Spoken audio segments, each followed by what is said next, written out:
Salut tout le monde, c'est le professeur Folding et on se retrouve aujourd'hui pour une nouvelle vidéo dans le YouTube Game Minecraft. Alors aujourd'hui on va faire une petite présentation du serveur. Oui, ceci est un serveur privé, qui est d'ailleurs mon serveur privé, qui a été hébergé sur un hébergeur gratuit.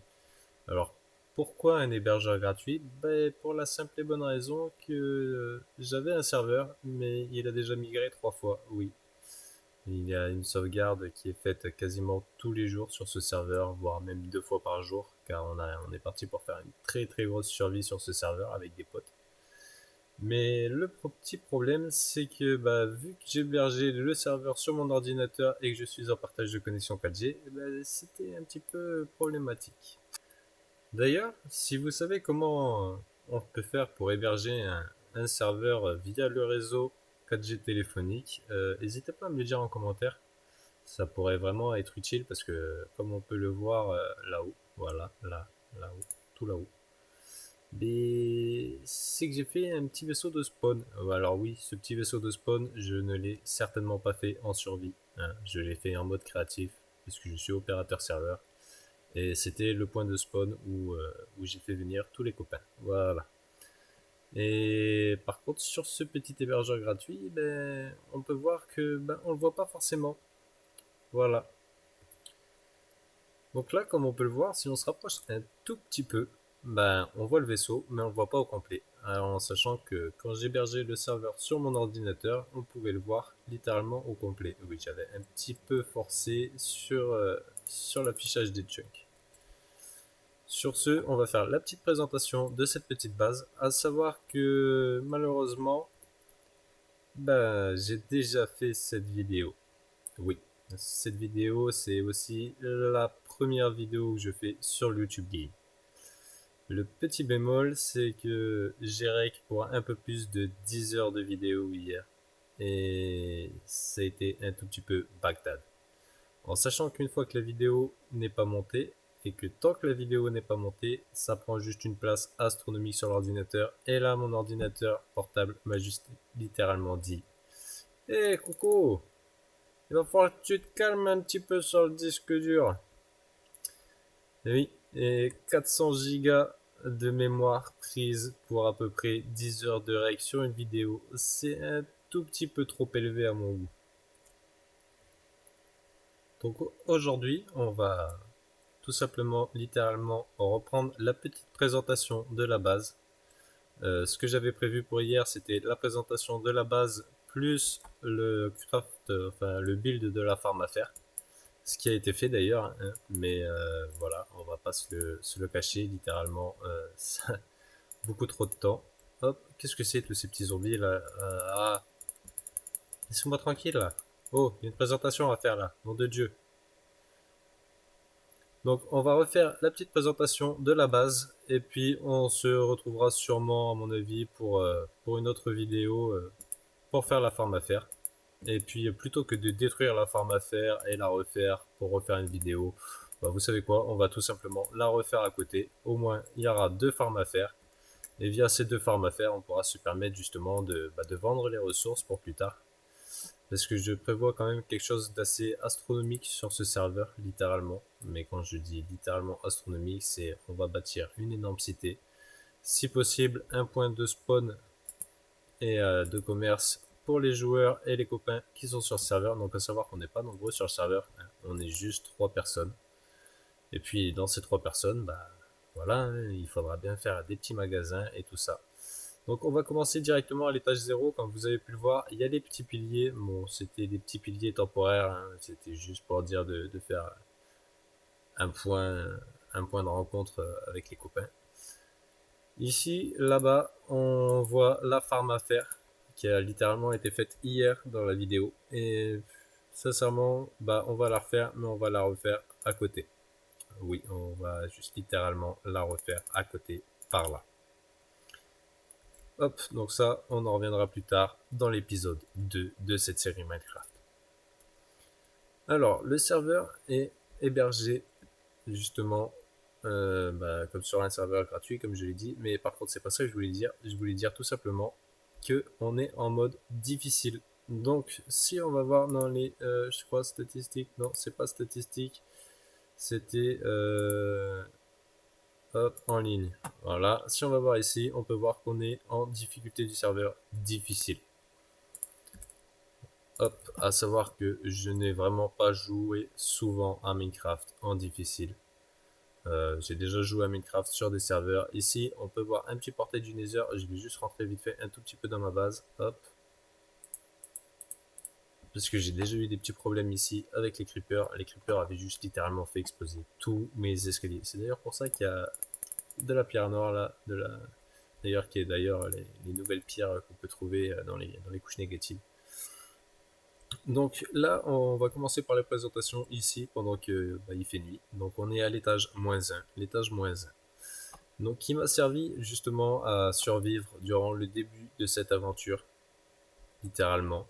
Suite à ça, on avait fait un petit agrandissement pour mettre des petites farms à vaches. Bon, c'est des farms à vaches manuelles et pas automatiques, mais ça dépannait pas mal pour un début de partie. Donc petite farm à vaches manuelle, petite farm à moutons manuelle automatique pour le cuir, la bouffe, la farm à blé, forcément, hein, pour nourrir les vaches et reproduire les vaches et tout ça. Ensuite, j'avais du coup le portail du Nether que vous avez pu voir en haut. Je l'avais mis ici à la base, dans ce petit diamètre. Et c'est un petit portail qui nous sert justement à relier les bases des copains et de pouvoir relier différents villages PNJ si on veut que tout le monde puisse y avoir accès. On va dire que c'est un petit portail public. Voilà, littéralement un petit portail public. Donc maintenant, quand on arrive au bout du couloir, voilà, hop, on a une petite salle des coffres littéralement ici. J'avais prévu de l'agrandir, mais au final, il y aura vraiment strictement pas assez de place. Mais bon, j'avais fait quelques fours pour commencer. Et suite à ça, j'avais fait une farm à canne à sucre et une farm à kelp. Alors, la farm à kelp, euh, malheureusement, elle s'est bloquée, hein. Comme on peut le voir ici, j'ai mis des dalles pour pouvoir avoir le kelp. Et on peut voir que tous les kelps sont littéralement à l'âge 25. Oui, à savoir que le kelp, quand il atteint l'âge 25, il ne grandit plus et du coup, la farm se bloque. J'avais pourtant normalement réglé le problème avec un système redstone qui permettait justement que si un observeur bloc observe une poussée d'algues, il déclenche tous les pistons pour que toutes les algues se resettent. Pour que forcément, sur toutes les algues, il y en a au moins une qui soit pas à l'âge 25. Sauf que là, il y a 3 malheureuses algues qui se battent en duel dans l'aquarium. Et elles sont toutes à l'âge 25. Donc la farm est bloquée pour le moment. Elle aura duré à peu près 2 semaines. On la refera plus tard. C'est pas très important pour le moment. La farm à canne à sucre, qui est pareil, un petit peu optimisée comme style farm à kelp. On peut juste voir que ici, on a un courant de redstone. Et si un observeur bloc observe une canne à sucre qui aurait poussé, et ça déclenche absolument les deux rangées de pistons, la rangée de devant et la rangée de derrière. Donc ça, c'était important pour le papier, ce sera important pour les fusées, le craft des parchemins et tout ça. Alors, ici, on arrive à l'étage -2. Donc l'étage -2, c'est un cercle de diamètre 110, littéralement. Un énorme diamètre 110, où j'ai mis déjà un peu plus de coffres, que j'ai essayé de trier. Comme on peut le voir, voilà, il y a un petit peu de diamants, ici il y a de l'or, ici du charbon. Bon, et il y a aussi beaucoup de bordel dans tous ces coffres, il va falloir absolument que je trouve un moyen de ranger tout ça. Donc pour ça, il faudra faire une salle des coffres, et c'est pour ça qu'on a fait la farm à faire hier, et qu'on va refaire dans l'épisode 2 de cette série survie. Donc, comme vous pouvez le voir aussi à l'heure actuelle, c'est que je suis en stuff netherite avec quelques enchantements. Donc, je suis le seul à l'heure actuelle à avoir le stuff netherite sur le serveur, en sachant qu'on n'a pas encore battu l'Under Dragon, vu que j'ai déjà galéré à plusieurs reprises pour le battre tout seul en survie normale. Donc là, il faudra qu'on le refasse, mais en survie difficile. On l'a pas encore fait, mais ça ne saurait tarder, vous inquiétez pas, parce que les Elytra et les Shulkers, c'est que ça commence à devenir plus qu'urgent. Donc on avait fait des petits PNJ, voilà, des petits libraires pour pouvoir faire les parchemins. Il y a une autre salle hein, d'ailleurs en dessous, on va aller la voir tout de suite. Tac, tac, tac. Hop, là, on descend les escaliers et là, on peut voir qu'on a une deuxième farm, une deuxième salle à PNJ. À savoir que ici, il y a un petit trou, bah oui, parce que ça me permet justement de ramener. Bon, j'ai mis des petits bloqueurs avec des pistons, ce qui nous permet justement de bloquer un zombie au milieu. À savoir que le zombie, quand il n'est pas utilisé pour les PNJ, il est ici et il s'appelle tout simplement zombie. On l'a renommé avec un nom simplement idiot. Voilà. Hop, alors sur cette petite zone de diamètre 110, on va aussi retrouver une farm à lave et aussi forcément un reproducteur à PNJ, hein, parce que c'est pas parce qu'on est opérateur serveur qu'on va se filer des commandes pour s'aider dans le jeu. Non, non, ça c'est juste hors de question, sinon la survie deviendrait littéralement inutile. Donc on a fait un petit reproducteur à PNJ que j'ai galéré à faire passer dans les premiers portails du Nether que vous avez pu voir à la couche 0. La petite farm à lave, voilà. Hop, tout simplement et bêtement, ici on a une petite farm à tortues qui va nous servir un peu plus tard à avoir les œufs de tortues qui vont nous servir à faire une farm à or. Et oui, très important la farm à or car elle va nous servir aussi à faire une farm à XP. Ici on a un petit du coup spawner à zombies qui a eu la chance quand j'ai creusé le diamètre, je me suis aperçu qu'il y avait beaucoup trop de bruit. Et au final, quand j'ai creusé, j'ai aperçu un bloc de mousse. Et quand j'ai été un tout petit peu explorer, parce que vous pouvez voir qu'il y a quand même pas mal de tunnels ici. Il y a pas mal de tunnels, pas mal de grottes. D'ailleurs, j'ai mis des petits blocs de verre, tout simplement pour qu'on puisse voir qu'il y a des trous. D'ailleurs, ici, on peut aussi passer si on voulait descendre et on pourrait aussi monter. C'est d'ailleurs par là que je suis passé pour m'apercevoir qu'il y avait un spawner à zombies. Parce que si on va au bout du couloir, eh ben, c'est là-bas qu'il y a le spawner à zombies.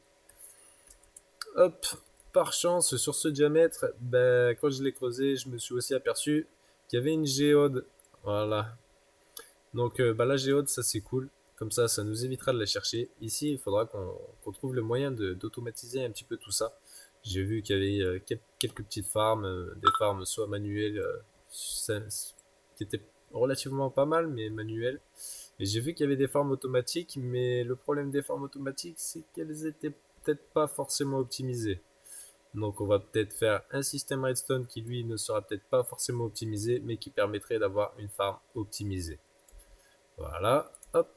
Et puis là-bas, il n'y a plus rien. Donc là, on va passer du coup, je vous fais un petit timelapse vite fait pour se retrouver justement à la dernière couche qui est la couche -2.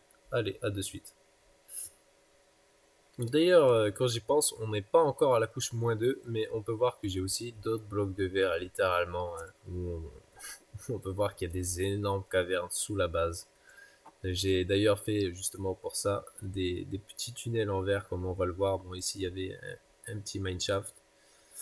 Ici j'avais fait des petits tunnels en verre parce que j'étais pas du tout équipé à ce moment-là pour aller explorer la zone. Et je peux vous assurer que quand je suis descendu et que je suis arrivé ici, voilà, juste ici, bah, si on ouvre la porte, on peut voir qu'il y a un spawner à araignée. Et là, bah, avec un stuff en fer en mode difficile, un spawner à araignée, c'est peut-être pas forcément ce qu'il y a de plus simple à gérer. En sachant qu'en explorant un tout petit peu plus les alentours de la zone, donc par là-bas derrière, je me suis rendu compte qu'il y avait beaucoup plus qu'un petit spawner à araignée. Il y a vraiment des spawners partout dans cette grotte. Donc là, rien ne sert de faire une petite coupure pour continuer à descendre, hein, parce qu'on arrive à l'étage -2. Voilà. Donc l'étage -2, on est juste littéralement en couche -56. Voilà. Donc la couche -56, c'est là où j'ai été miner les premiers diamants. Et aussi les premiers blocs de redstone. Donc on peut voir ici qu'il y a un petit bout de mine optimisé qui va jusqu'à l'autre bout du diamètre. Petit bout de mine optimisé, ça c'est le jour où j'ai eu une crise de diamant. Parce qu'il faut savoir que j'ai trouvé du diamant en creusant. Mais un jour, je suis mort. Je suis déjà mort à plusieurs reprises, genre 3 ou 4 reprises. Et malheureusement, bah, quand on perd des full stuff en jams, quand on meurt dans la lave, c'est un tout petit peu compliqué. Donc là, j'avais farmé justement du jams en urgence. Si on va au bout de ce tunnel, voilà, ici. Alors, à savoir que les 3 seuls joueurs, moi compris, sur ce petit serveur privé, justement, j'ai partagé la site de la map. Et si j'ai partagé la site de la map, c'est justement pour éviter de trop ruiner les zones du serveur. littéralement de déglinguer toutes les ressources du serveur et tout ça. Donc là, avec la cible de la map, on a trouvé un petit chunk à Slime. Donc pour le moment, je suis le seul propriétaire de ce chunk à Slime. Il y en a plutôt 3 même. Il y a déjà eu des spawns de slime. Bon, en couche moins 56, le spawn de slime n'est pas vraiment super optimisé. Il faudrait remonter encore un tout petit peu. Mais ça, on s'occupera de ça un peu plus tard. Déjà, j'avais eu quelques petites boules de slime et c'était déjà suffisant pour me faire quelques sticky pistons qui étaient relativement déjà suffisamment importants. Et là, c'est pareil, on est sur un diamètre 110 sur cet étage et comme on peut le voir, bah, j'ai dû builder légèrement dans la lave. C'est d'ailleurs cette lave-là qui m'a permis justement d'avoir mon premier portail du Nether qui est justement à la couche 0 et qui nous permet justement entre potes de pouvoir se retrouver. Voilà. Par contre, j'ai oublié un léger détail à la couche moins 1, à la couche moins 2. Non, ici on a la couche moins 3. Je dis n'importe quoi. Oh là là, je me suis perdu dans les calculs. J'ai entendu un petit slime. Ah bah voilà. C'était pas prévu ça. Apparemment, il y a un chunk à slime ici aussi. Hop, mais écoutez les potos, c'est pas mal. Ça va nous faire quelques petites boules de slime en plus. Moi, j'aime bien les slimes pour les sticky pistons. C'est juste la vie. Aïe, ben, parce qu'un redstoner sans redstone et un redstoner sans sticky piston, franchement, c'est vraiment pas top du tout, du tout, du tout. Hop, donc là, on a quelques petites boules de slime, 32 boules de slime, c'est vraiment super cool. Donc là, on va remonter à l'étage moins 2, parce qu'il y a un léger détail que j'ai omis. Mais c'est qu'on a un petit tunnel, vu qu'on a deux portails qui sont quasiment côte à côte. On a un tout petit tunnel qui fait à peu près 1024 blocs. Oui, j'ai juste creusé 1024 blocs entre ma base et ce tunnel, pour la simple et bonne raison que j'ai un autre portail du Nether qui lui mène directement sur le toit du Nether.